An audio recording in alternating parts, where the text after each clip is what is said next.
interested was what makes Elijah the name, the Elijah who Elijah is actually. And eventually, he followed Elijah to exactly where Elijah left. And he had a premonition about it. Elijah also, that was why Elijah was not taken unaware. Elijah actually knew where he was going to. And that was also part of what made him to ask his mentee, what do you want? Elijah knew he was getting close to the time. However, the question we have to even look at ourselves is there anyone of us, are we consciously making effort, to get ready for the D-Day? Are we consciously making effort that, look, before I tidy up this so and so, I must have this person, this mentee, I must have produced this, I must have produced that. Let me tell you one thing. Nothing gives me more joy standing here. I'm not talking about family, because most times we usually look at what we do in family to think we have done anything in life. Those ones are your natural environment. God is not even interested in how much you have trained your children. He didn't say a good man leaves inheritance for his children. No, he said for children's children. Until you have thought beyond the generation you gave birth to, you are not certain. That's the implication of that Bible verse. Until you think beyond your children, because your children is the next generation after you, right?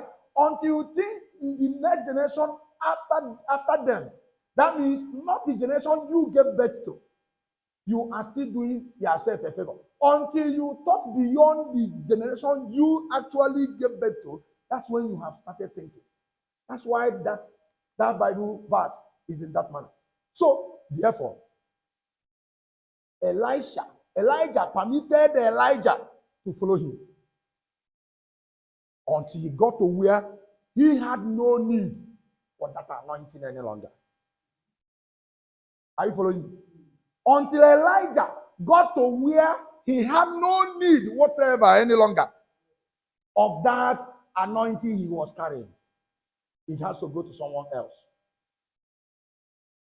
Some people have died with what they know.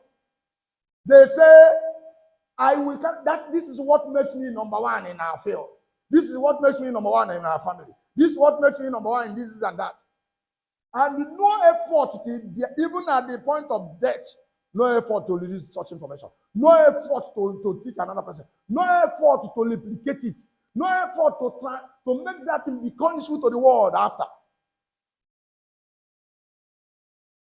Why do you think that in so many families today, where their names their forefathers were the this and that of those days and what have you, and today such places you go to such families, it's like a shadow of itself.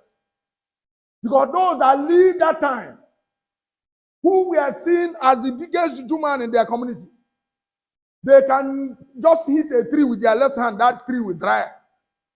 They do all manner of things. We have such stories in the past in those families.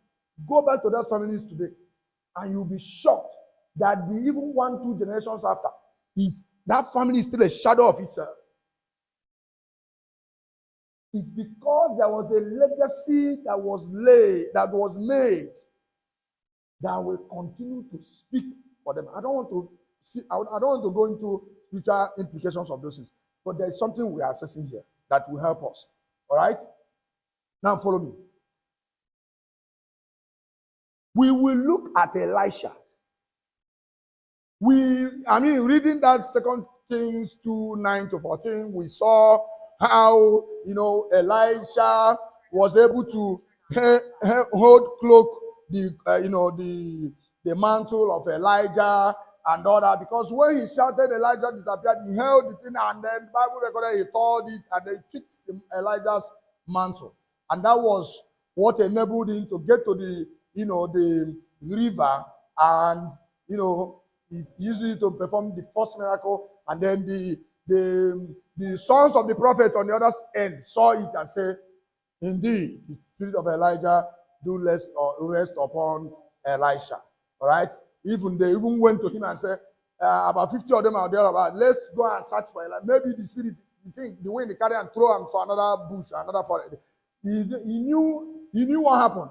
But he couldn't, he couldn't stop them. And he said, okay, no problem, go search for him. And of course, they came back to say, we didn't see him. He wasn't surprised. He wasn't surprised because he knew actually what happened. However, something now happened.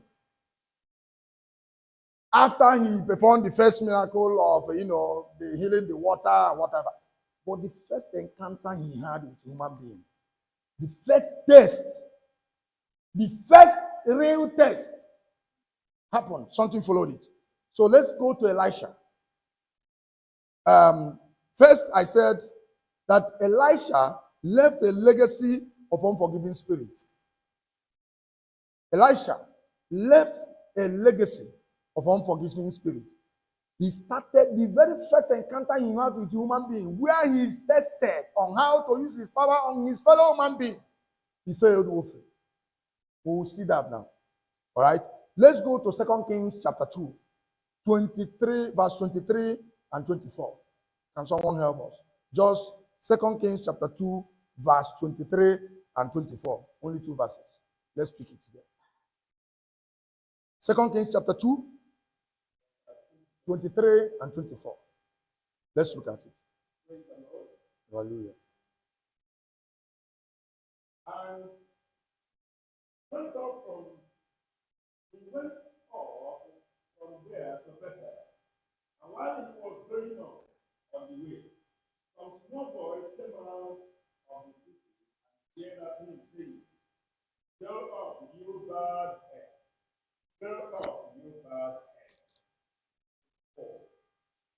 He turned around and looked at them, and called down a curse on them in the name of the Lord. Then 2 bears came out of the woods and walled 42 of the boys. No, 24. I said 23, 24. Now watch this. Elisha, immediately after his encounter with the sons of the prophet, all right, the next he was still coming back, and then some boys of the city, the Bible recorded it like he called his own, was small boys. Now remember, for example, today in this, when we are talking to your mother, you will say, only sim quarter. You call it only sim quarter. There were things children do. Sometimes you will even be thinking it's their mother or their father that told them. Do you understand? Sometimes you will be thinking, is it not how they are discussing about me in their family? That's why this child do. Unfortunately, it never happened. Children are like spirits. They say certain things you can't figure out how come. And then for kids, just kids, the first test of his love for humanity, the first test of his strength of temperament, his first test as to his regard to the use of power. That's exactly what we're seeing with our leadership today in the world. Where you don't, in fact, you just talk, the next thing that somebody is knocking at you, why did you write so and so against president? Because they constantly want to show you that I'm in charge, I have the powers. It is exactly what the leadership of the world today, especially in Nigeria here and the rest of them, is what they are doing that Elisha first demonstrated, because power don't enter his hand. Children, and of course, one thing you must know is that once you have the core, you have the capacity to call God's power into action. God don't assess whether you are right or wrong at that point to answer. I hope you are aware. That you call the name of God and do what naturally you shouldn't have done. Or that once you have the power to command and you are in good books of God in terms of what God can use you to finish a purpose, it does not mean, it may not necessarily mean that you are anointed, as in that you are separated of God. That is why God can use an ashawo to go and accomplish a purpose. God can use a harlot. God used, whether it's an armed robber or whatever, God can use anybody to accomplish. In fact, if you can't do it, he said, I will raise a stone. Do you understand that kind of a thing? So that's exactly what happened. Elisha, his first use of power on human being was to destroy 42, as recorded by Bible. To destroy 42 young boys. 42. 42. Where Elijah never recorded such that. You see, check that alone. Go check through history in the Bible. Elijah didn't do such one. Not even one. Not even one. Even the case of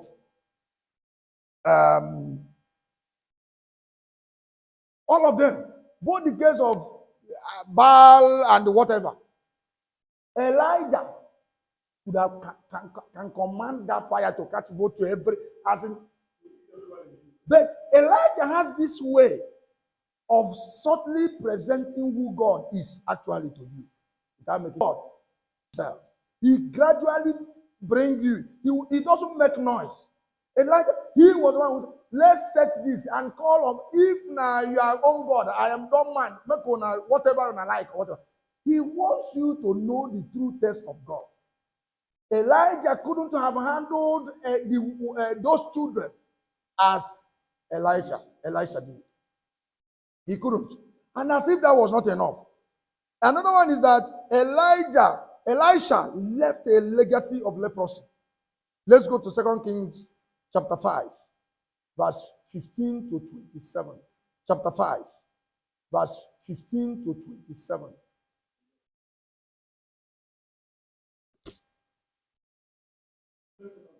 Second Kings chapter 5, 15 to 27.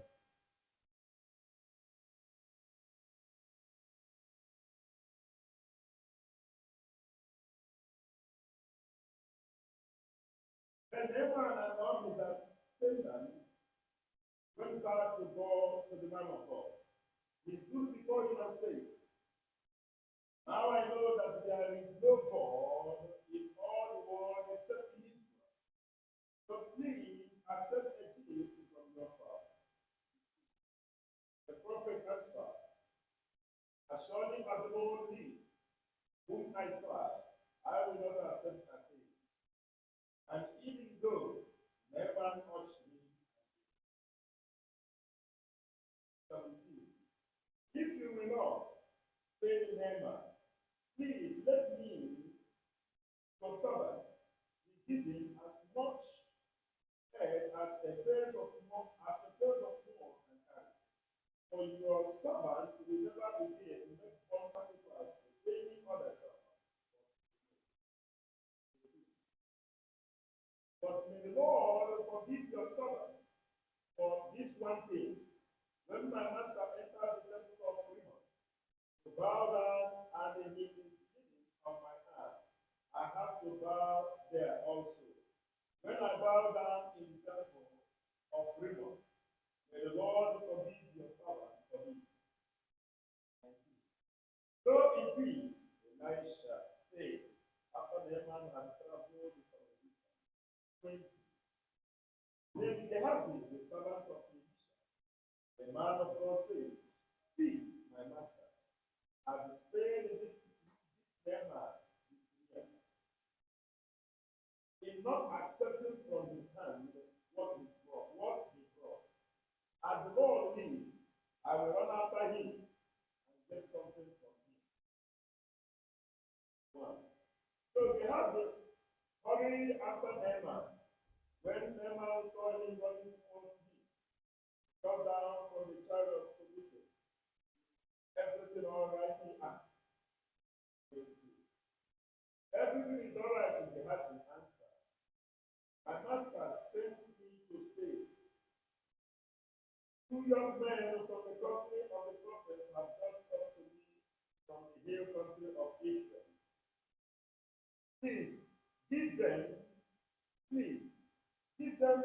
10 talents of silver and 2 sets of clothing. 23. And Naaman said, please to accept 2 talents. He urged me and tied up 2 talents of silver in 2 bags with 2 changes of clothing and led them on 2 of his servants, and they carried them before the Gehazi. 24. When Gehazi came to the hill, he took the things from the servants and put them away in the house. He sent the men away and they left. 25. He went in and stood before his master, and Elisha said to him, Where have you been? He asked. And he said, Your servant went nowhere. 26. But he said to him, Did not my heart go when the man turned from his child to meet you? Was it a time to accept money or garment, olive, orchards, or vineyard, sheep and oxen, male servants and female servants? 27. Therefore, the leprosy of Naaman shall cling to you and your descendants forever. So he went out from his presence, a leper. Beautiful. Now, 20. That gives us a good background to my assertion that Elisha left a legacy of leprosy. Now, pay attention to this. All things being equal, Gehazi was a greedy man. At that instance where he left behind Elisha to go meet Naaman, he portrayed the life of a greedy man. But first question I want to ask.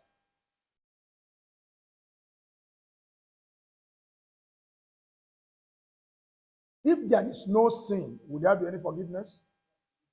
I want to also ask. Is it that Elisha was a righteous man? Is it that Elisha was a righteous man? Jesus declared that even himself wasn't righteous. And remember, Elisha had existed before Jesus. True of us. And it not until Jesus came and died, everybody that existed before Jesus Christ was to be judged by the law. True of us. It was Jesus that came on the cross and nailed and destroyed the power of law. So what it variably means is that if Elisha was to be looked at and assessed, he may not, by the way he assesses people, it is possible Elisha will not be alive as at the time of Naaman. True of us. Are you saying that he never wronged any human being or wronged his master Elijah? It does not exist. Such human being never existed in history.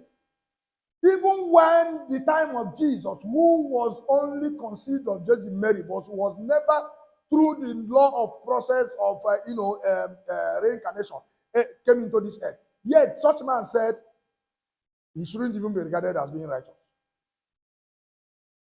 Now, watch this. I was asking myself, what actually could have also led Gehazi to that point? Is it possible that something may have led him into that action? And I discovered something must have led him to that. You'll be shocked, it's in the Bible. Yes. But all things being equal, I was asking myself, is it because Elisha had access to that level of power that spirit of unforgiveness? I could not run into any place in the Bible where Elisha was tested. And he just said, let me just. It's like fire for fire. Now, till date, I have not come across in the Bible who Elisha produced. Who was the product of Elisha in the Bible? A man with double portion. Who was his mentee? Like who he stood. And they remember the Elisha each time they remember such name. Who? Nobody. Let's go. Now, Elisha Remember, Naaman made a request of Elisha for something. What was that request? If you are not taking, let your servant take. Did Elisha, is Elisha Gehazi? The only thing was that Naaman decided to seek for permission from Oga, which is the right thing. In the context of human relation, was Elisha not supposed to ask Gehazi? If you are taking, he was supposed to leave that question, that answer to Gehazi. Hello? He was supposed to leave it to Gehazi to answer for himself. The question was Gehazi that level of greedy? Remember, I succumbed and I accepted the fact that he was greedy. But if you want to look at the context, look at it from the context of human relation. This Naaman wanted to give Gehazi something. Elisha blocked it. He didn't give Elisha access to answer. He answered for himself. And in place of his boy, answered for him too. Or was there another place Bible recorded before that Naaman where Gehazi went to collect things behind Elisha? Was there any record? Was there? Was there? So, is it possible that Elisha at that point should have known that, look, something is wrong somewhere? Something is what? Wrong somewhere. Nwokem, Kezi, Oago, Kezi nke na ijeji na azụ atọ asị ewere ihe n'aha m. Agụ, that's a leader. Agụ, kedu ihe ọwụ gịnị butere ya? Can you talk to me? Kezi nke na as close as you are to me. Kedu onye ga-abụ asị na this? I'm speaking Igbo now. I'm trying to make it real, the way it should have existed between two of them. Because two of them were not speaking English to themselves. As in, they have common language they converse with. So I'm now looking at it as an Igbo man now, the way somebody, like, for example, all these people that are with me now. Do you understand? There is none of them here, including those of you who are even just realtors, that I will hear or know about anything that I will not personally, before my anger will go to anywhere. First is, I want to find out what actually led to this. How on earth is it that Elisha, who lived with Gehazi for years, for that single mistake, he commanded the same, because he knows he had the power to call it. He commanded the same leprosy to enter Gehazi. That's why that generation closed. That's why I said now. That's why that generation closed. He closed that generation. He closed that generation for a man who have been serving him. But then, I was shocked to discover in the Bible something also led Gehazi into it. Let's go to the next legacy. Will shock us. The next legacy will make us know that Gehazi didn't act alone. He didn't act just for the sake of acting. Something must have caused it. Let's go to it. That one is Elisha left a legacy. He is known in the Bible. Not just, I saw the same thing may have happened with Gehazi. One of Elisha's faithful servants died a death. Pay attention. One of Elisha's faithful servants, one of the priests working with him. 2 Kings chapter 4 verse 1. Quickly. 2 Kings chapter 4 verse 1.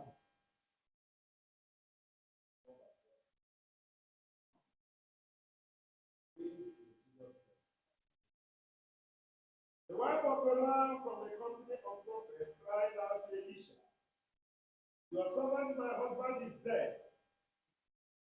And you know that he revered the Lord, but now his creditor is coming to take my two boys as his slave."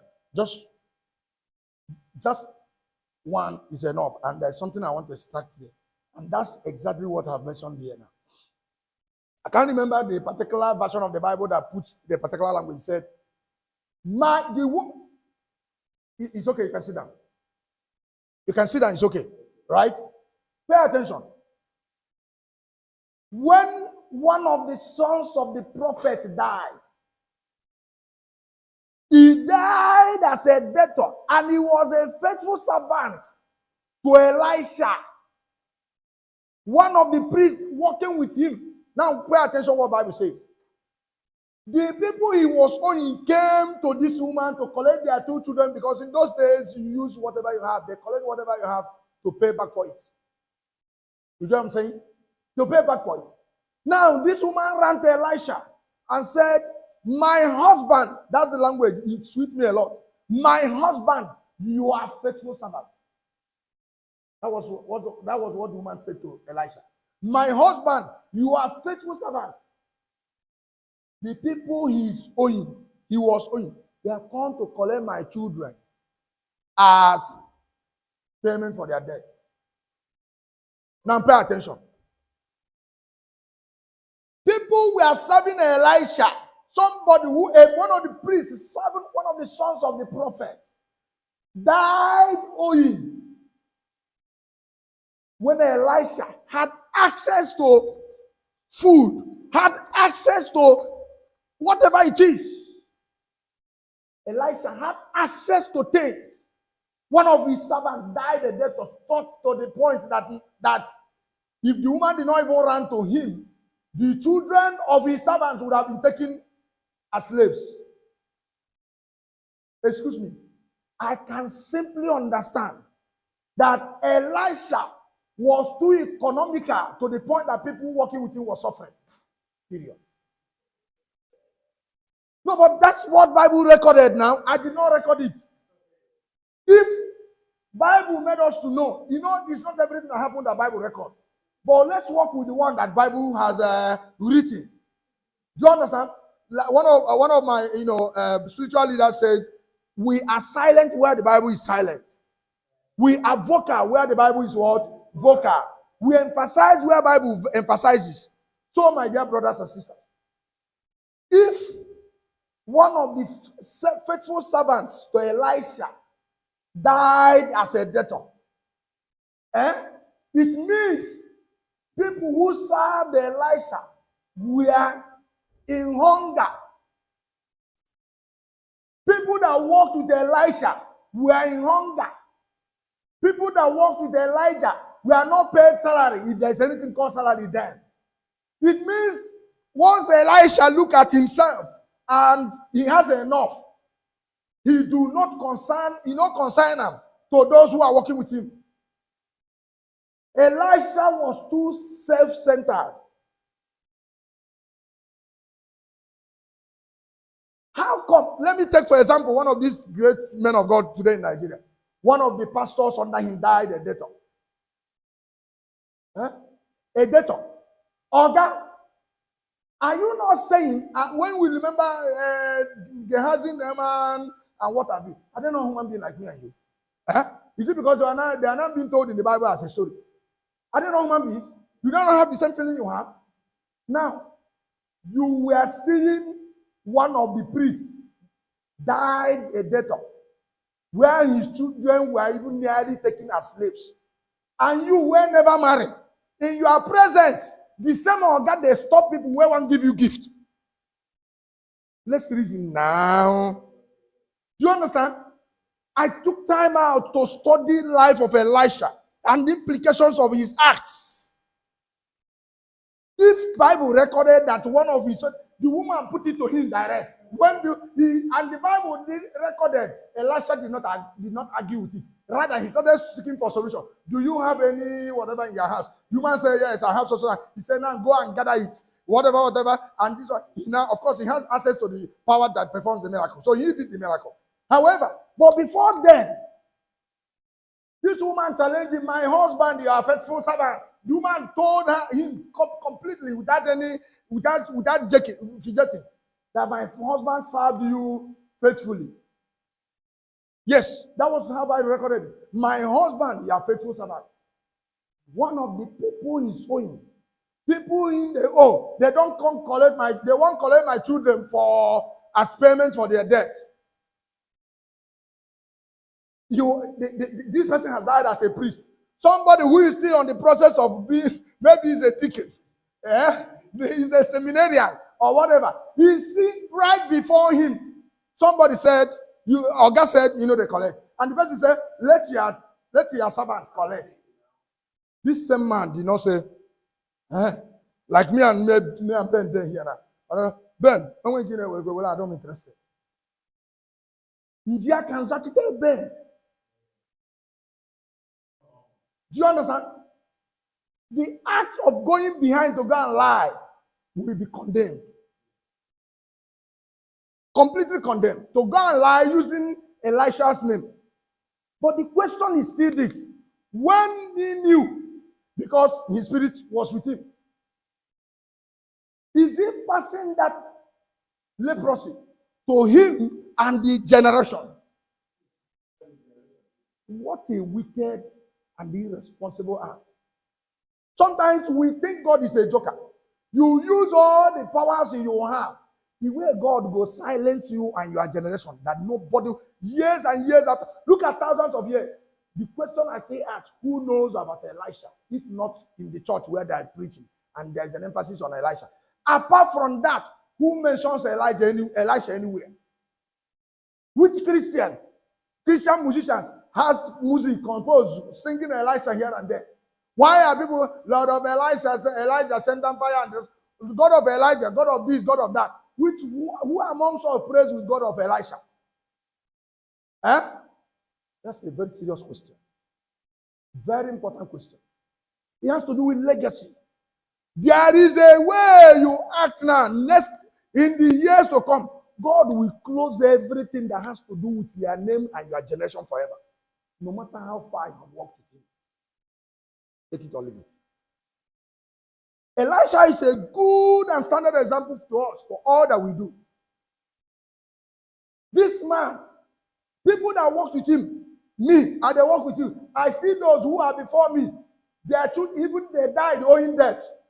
I can imagine the level of shame where those people, where they serve him, they go through, to the point that you don't know how much somebody have owed, to the point that when he's even late, people when they owe still come, when they want to carry his children. You don't know the level of debt. It's not beans. It's not beans. And the immediate response Elisha gave to that woman shows he's aware of that debt. The immediate response shows, are we not human beings? We can assess situations now. Is it because it's quoted in the Bible that makes us that we lose our sense? If somebody was owed till death, he died a debtor, and the person who is still serving, who has no children or whatever, you are blocking his access to anything or whatever. It tells the kind of person you are. It tells the kind of leader you are. It tells the kind of legacy you want to leave behind. It tells. So, when we don't deeply look at things, we tend to just, immediately say, this person is wrong. The other person is right. This and that. Whatever. It's very clear. That day I was asking myself, what actually could have caused Gehazi, to act this way? The question is this: are there people who have served Elisha? Let's know how they ended up. And I ran into seeing the person recorded. And apart from Gehazi, another person that was recorded to have served Elisha was the person who died a debtor. If you have another person, you can bring it up. Well, let's check the Bible, how he ended. If you have another person, if you have the history of another person that served Elisha, please bring it up. Quote where it is in the Bible. Let's know whether he ended up being another Elisha. Let's know how he ended up. It was a powerful eye-opener to me. You are still seeking, you are still asking, how come Elisha is not revered in the Christendom of today? Your eyes are being opened to why. Elisha, if he had lived half of the lifestyle of Elijah, his name would have been well known more than Elijah. A man, okay, watch this again. Let's check another one of Elisha. Was Elisha carried his legacy to the grave without a record of a mentee replacing him? Things people carried and leave to the world, Elisha carried it to the grave. Read 2 Kings chapter 13, verse 21. 2 Kings 13, verse 21. Anybody can help us? 2 Kings 13, 21.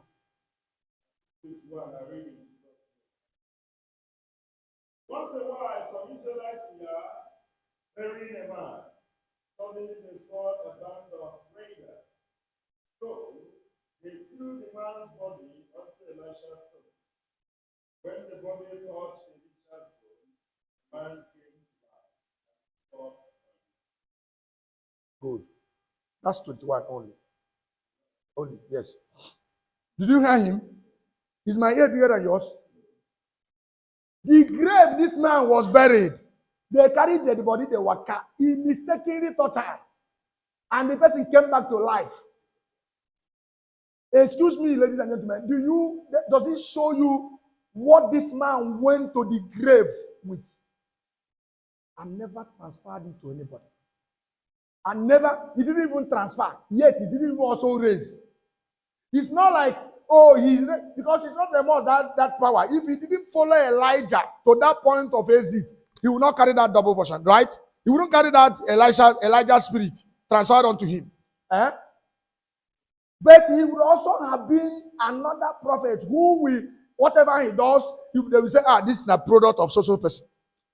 This one was that both the power inside of him and the way and manner to carry on. The thing was, for example, I was doing a presentation one day, not here in Anambra.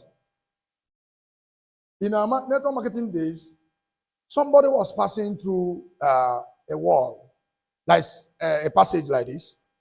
And when we were done, when I closed the presentation and all of that, this person later came, entered one of the offices, said he wants to see the guy who was doing the presentation.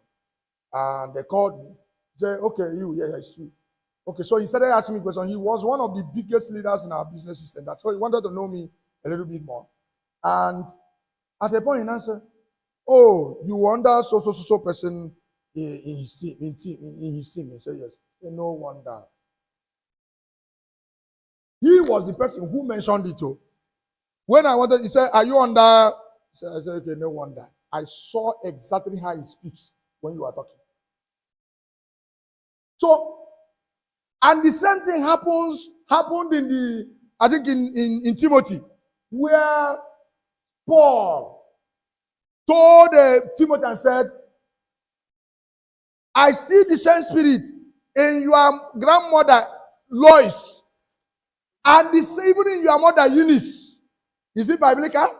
So it means that spirits are even transferable, not just spirits are even transferable.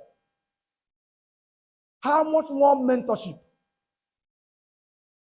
When you raise people who knows you went, okay, sometimes you even act. Somebody say, are you son of no wonder. He's even in his intonation. It's even the way he speaks. It's even the way he reasons. No wonder. So, how much more when somebody have lived with you? Do you know before what happened to Gehazi? Anywhere Gehazi goes, they will say, say Elisha, touching them, you see what will happen. Do you understand what I'm saying? That's exactly what it is. Elisha was never mindful of what he lives after. He was never mindful. From beginning to the end of his life. Elisha was never mindful, as far as I'm concerned, never mindful of the story behind him. What the next generation will remember him for. He never built men. He was too concerned with the use of power. He was carried away by what he carried. The same way you see our politicians of today and power users, not just political class, traditional class and the rest of them. There is a community you enter now, They will tell you President General said it must be so. Because he knows the President General, he can go and give any form of 40 report against you to the government, and you have start having problem with the government. Do you understand? In the name of, they can instigate any rubbish against you in that community, and you and government will start having problem. President General can conspire with traditional ruler and then say you are the cause or you are the sponsor of whatever. Before you know it, they rope you into a very big wahala.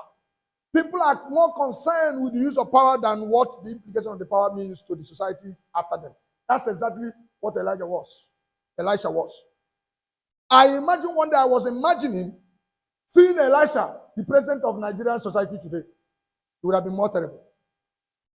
He was a human being. Forget it. Forget it. And let me tell you, those who were, like Dr. Damina will always say, those who were born after Jesus came was more powerful than those who were before Jesus. Are you aware? Human being I'm talking about, who were born after Jesus have sealed the faith with the blood, was more powerful than those who were before Jesus. So if we want to look at it from the context of Bible, those of us who were born after Jesus were more powerful. Me and you, they here, we are more powerful. We are supposed to be more powerful than both Elisha and Elijah. All of them, we are not supposed to be more powerful than. That's the scriptures. A better covenant. God bless you, my brother. Agree to your own peril. Bible is clear. This is what actually nobody. It wasn't quoted in the Bible. No history book, nothing. The word, nature, naturally took care of Elisha. The name. The nature naturally deleted Elisha from existence. Even in the Christendom, where he's supposed to be revered and respected. I have not seen a Christian family go to baptism and they say, name this child, and they say Elisha. I have not. I've wondered for over 40 years of Christian existing as a human being that no church, I have been to a good number of churches, Anglican, Catholic, Critical, and otherwise, for one event or the other. And I have never, even during the worship session, even the time of Kabashin, the time of Holy Ghost fire and the rest of them, those things where the names of Elijah is remembered, I've never had somebody use Elisha's name. Hello? Why? A terrible result. A terrible result. And that's the only person recorded in the Bible that ever used double portion of someone else's power. The entire Bible. Every other person walked according to how God ordained it. But for Elisha, he was too lucky to carry this double portion of his master. Somebody's dead grave brought somebody back to life. You can imagine when that person is alive. Now he could just say, as I spit on this ground, let this building collapse. It happens. Sharp. It happens. Can you imagine where he caused these children? Moors came out from tree. From tree, they came out and devoured the children. From tree, from nowhere, from tree, a dangerous animal came out.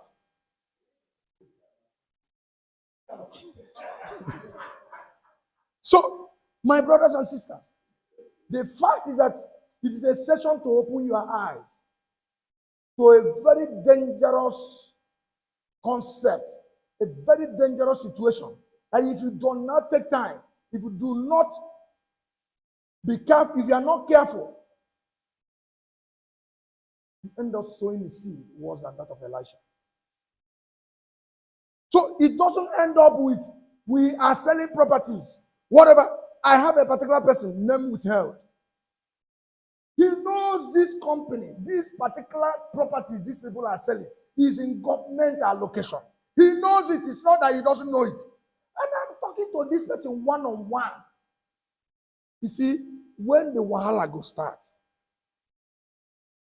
I will be the one who will tell social. I mentioned the group because I know that is easy. We call it Eben Badaba Osoya.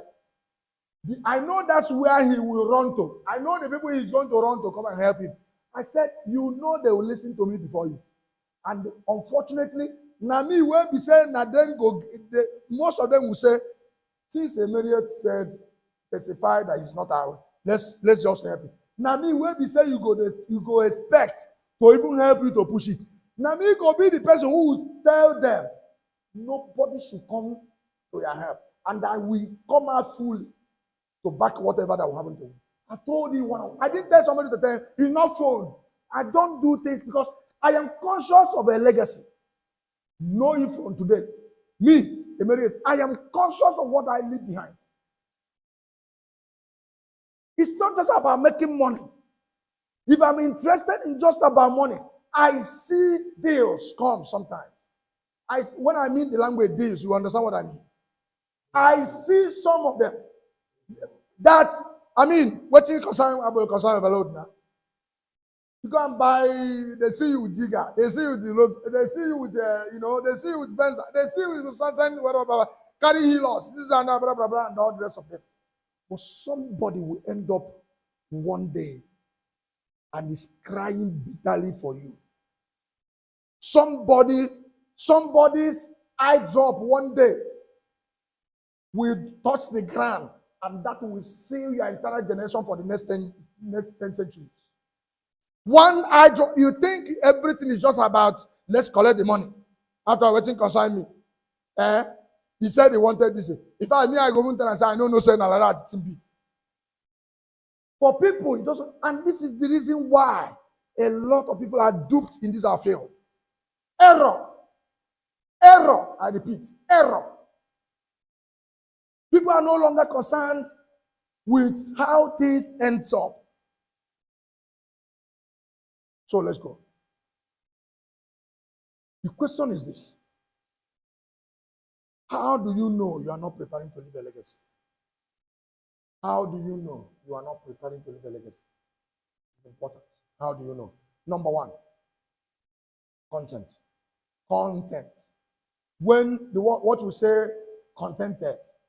Once you see yourself content, you are content with whatever you see.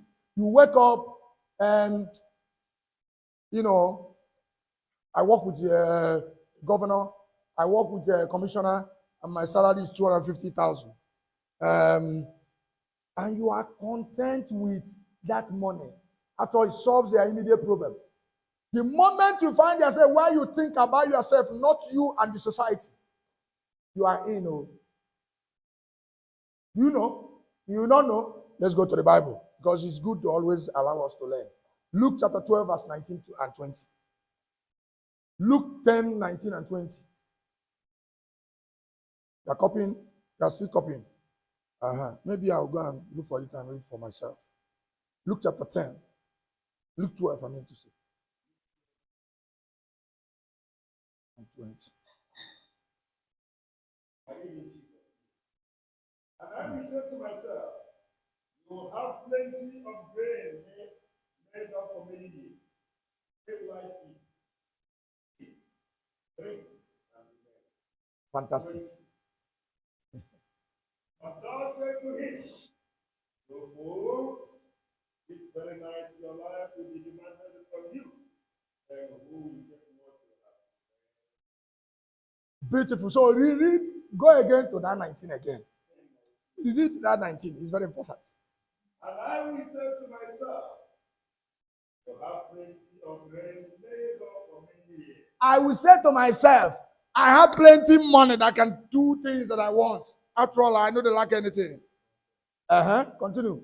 Take life easy. Not to take life is waiting be a do course, waiting be which video, waiting be go and do inspection, waiting be this and that, waiting be come for training, waiting every Friday we just go there. The time finish, we just go. I even decide self when I know the gate. This and that. When I should rest Saturday and Sunday. When my colleague, when my friends say, then there's you justify so many things. Then every day read this. Why not watch? Why not study? Why not this and that? You be any day in life. There is an aspect of your life you begin to feel content with. You enter into contest with God. You see, that Bible, I mean, right hand. Eh? Finish that 19 only. I mean, yes, that 19. You have plenty of rest, never for many years. Take life easy. Engineer Emeria, waiting. Every now and then, I call you in the night, you say the story. Early 5:30, you say you don't come out. You know, medical law will get better. I hear people tell me that.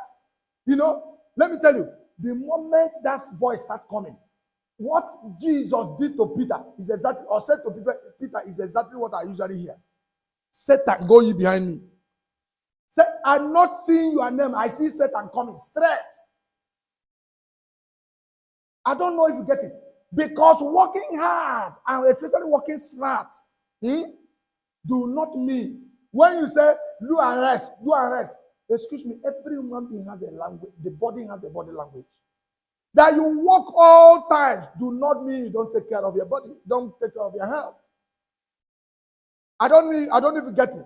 You constantly be on alert. When your body requires the rest, you give it. It is not every and then they say the doctors that will always mount on TV or radio or tell you this and that sleep 8 hours. How many hours do they sleep? Then themselves. They go to Amak and walk from this time to the other time. From that place, they drive off to their own particular clinic. From their own particular clinic, they rush to one of their colleagues' clinic. They call them for an operation because 24/7 they are running from one hospital to the other to gather money to themselves. They are not collecting only the one government is paying them. And the same person is coming to tell you sleep 8 hours a day. Go to his house, he hardly stay 4 hours. How much more even this 8 hours sleep? This is exactly what brings and brought poverty in the system. Anytime, any aspect of your life, you are studying, you at the point you felt you no longer need to study. After I spent 6 years in university, 5 years in university, 4 years in university, I have this qualification, I have the other qualification. Me standing here, if you know how many professional certificates that I have as a human being, in less than 1 year of finishing youth service, I already done 2 international certifications. 2. And then many of these, certifications from one organization to the other for this, just to make yourself a better person. There are too many of them. Too many of them. But you see, our brain is like this house, this particular hall. If you leave this hall unswept for 1 month, even when you lock everywhere, nobody comes in here for 1 month, come back to sweep this floor. You'll be shocked the level of dust you're going to see here. Despite that the windows and everything is sealed. What cost it? No ventilation, nothing. But then the dust is everywhere. What cost it? It's exactly what goes on in your brain. That's how your brain is. Do you see somebody that learns faster? He's the person who has constantly kept the brain disturbed.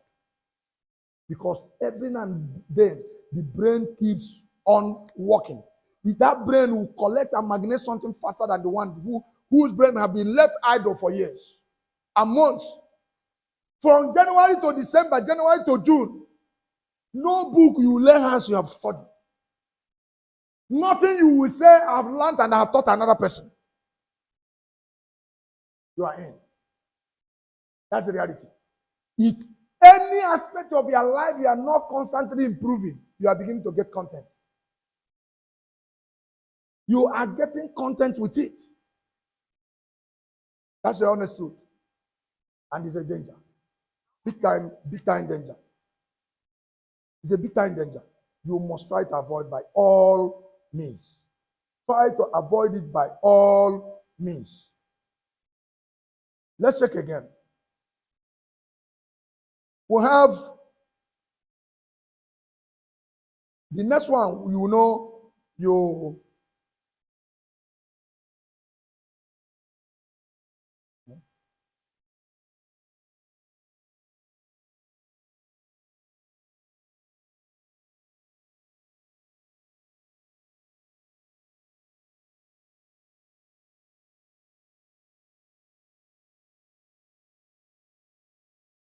okay. So next one, how do you know you are not preparing to leave a legacy? When you have an unforgiving spirit. An unforgiving spirit. You have an unforgiving spirit. CUC bad end. See, you see very bad end. Stories abound in the Bible and in contemporary history as to how, in fact, nothing will destroy you fast in life than unforgiving spirit. Nothing will destroy you so fast than unforgiving spirit. Go read Matthew 6, 14 and 15. You see it there. Unforgiving spirit. Matthew 6, 14, 15. I just choose to make sure I augment things I teach you with Bible so that there won't be too much argument. So that when you feel that this is just coming from my brain, then Bible is there to support what I'm passing to you. You can read in Matthew 6, 14 and 15. Matthew 6, 14, I read in Jesus' name. For if you forgive people their trespasses, their recklessness and willful sins, leaving them, letting them go, giving up resentment, your heavenly Father will also forgive you. But if you do not forgive others their trespasses, their recklessness and willful sins, giving them, or letting them go, and giving up resentment, neither will your Father ever.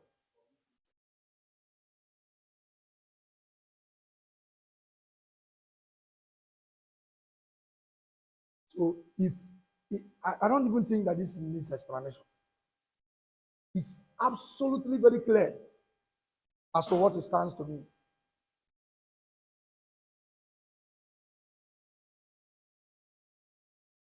If you see something from only how it favors you, that's selfishness. That's another point.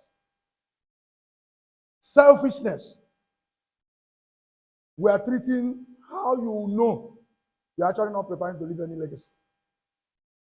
If you think only as to how it's going to work for you, that's selfishness. Is selfishness an important word? Yes. Are there times where you need to be selfish? Yes. There are situations that you need to think of you. Let me get it this way. If you are asking me to do a wrong day with you, and my reason for saying no, I know that this thing is going to maybe we may not tomorrow there is any challenge there, let them go and the company, and them and the company, the buyers and the company. And I just said it in I do. The question is, do I know the foundation from day one? And I'm saying, I don't want to be part of this. I am selfish at this point, but it's a good reason. What's selfishness? It's about when I think of myself. I'm not interested in about whatever about you. I am at that point. I am blessed to be selfish. You see?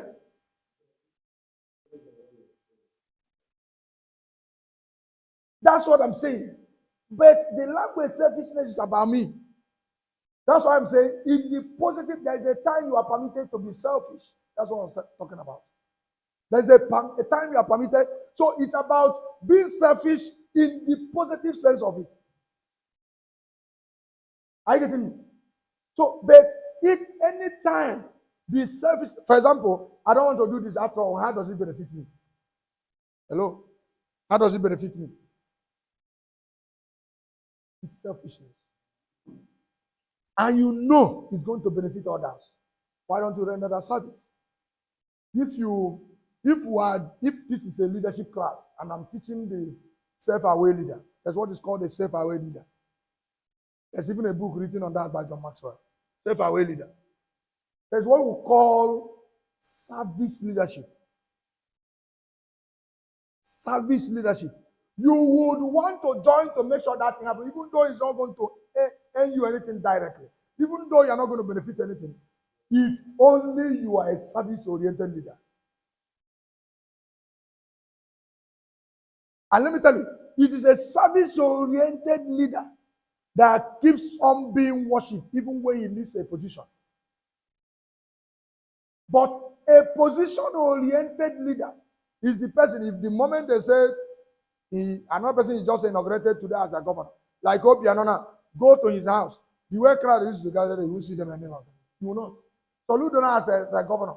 If you go to his house today, every now and then, people they crowd, people where they bring cow, they bring this and they look for one favor or the other.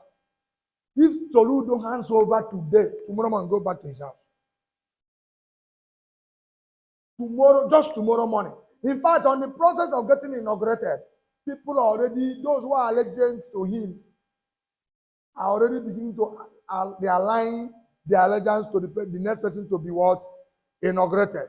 Because they know say it's a matter of days. His powers, power will, the center of power will shift. That's position leadership. Leadership that is called by position that somebody is into. But when it comes to service-oriented leader, renders leadership and service anyway, whether he's the chairman or secretary or the least person or not. He's not interested whether he's in position or not. He's available to do what is right. He's available to serve the people. So, another one, if you are not ready to follow instructions or a disloyal person, you are waiting, you are not ready to leave a legacy. This is part of what affected Gehazi, disloyalty. Then no hunger to have a mentee. No hunger to say whether you are doing right or wrong. My interest is how you will become somebody in this my line tomorrow. So that tomorrow they can say, Nami brought out this person. Let me tell you guys, I used to tell them in Port Harcourt that time. There's one particular person that he looks like, by every standard, I shouldn't have even allowed this person to be coming to our office. I'm much more saying that this person is in my inner circle. But they never knew my only hunger was, is it possible that one day, somebody will say, immediately train this guy in this our business. That's the only hunger I had. By every other thing, me and this guy are not supposed to do anything. Because provocation is his second name. Provocation is this person's second name. This hasn't, I don't want to go into it. So you must have hunger to mentor somebody. You must have hunger to have a replacement in anything you do. But you can't give what you don't have. You must have been mentored to begin to think of who to mentor. Are you a successful mentee to begin to become somebody's mentor? That's the question. You cannot lead if you have not been first led. You must, I don't know if I'm making sense. Until you have known how to follow, you won't know how to lead.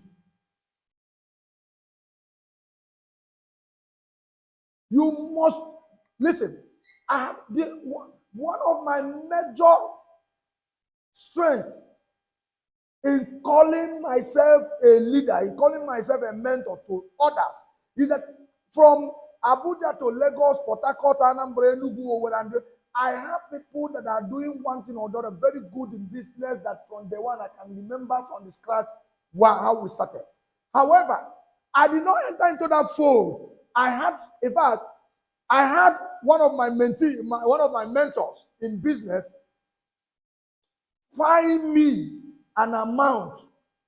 The husband told me, don't pay this. Kind of nonsense. A husband to one of my mentors, a woman. One of my mentors, a woman.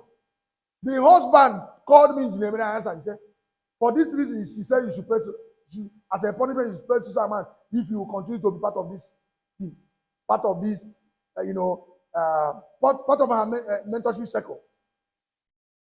You don't know what I'm talking about. I'm talking about more than $500,000 naira. I am talking about more than $500,000. 2020, not today. More than $500,000 in 2020. You understand what I mean? That money, I for use and buy a plot of land somewhere that time. And if I tell you how I gathered that money, you not believe it. But did I pay that money? I paid it. Let me tell you, it didn't end there. You will come to Abuja. She stays in Abuja. You will come to Abuja and see some of my mentors. Like, she has also her mentors. She said, the part of the consequences that you are going to come to Abuja, you pay this fine, you will come to Abuja and meet these our leaders one by one for correction. Not to who's ever said before. I said, it was like a joke to my wife. I said, I'm going to Abuja. I plan and go to Abuja. And when I entered Abuja, the husband to this woman said, that's this thing that brought you. He said, because he was already aware. He said, for not doing this, that's the punishment. Waiting. For what in that? Leave this woman and go back to Akali. He's carrying this and this. Husband to this woman said, you may not pay this thing. Waiting. The highest thing they do is not to continue to lead you, is it not just that you are in their circle?